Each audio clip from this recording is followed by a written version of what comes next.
এই নাও বউ, তোমার লাগি এই 3 পিসটা আনছি। এ তো দেখে সস্তা মনে হইতাছে, তোমার মতো ভিখারি আর কিবা দিবে?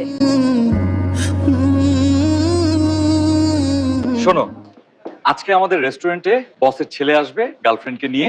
সব কাজ কিন্তু সুন্দরভাবে করো। আচ্ছা স্যার, চিন্তা করবেন না। শোনা, তুমি তোমার ওই পালোয়ান জামাইকে কিভাবে ম্যানেজ করে আসলে? আরে রাখো তো, ও একটা গাধা অশিক্ষিত।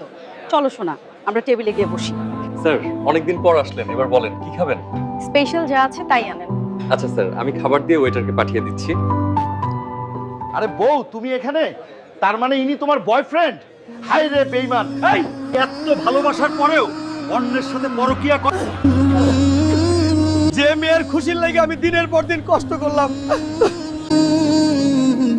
এই নারীদেরকে পাওয়ার জন্য যখন আপনি ব্যস্ত হয়ে আছেন, তখন আপনি নিজের পায়ে কুড়াল মারছেন না, বরং কুড়ালেই পা মারছেন।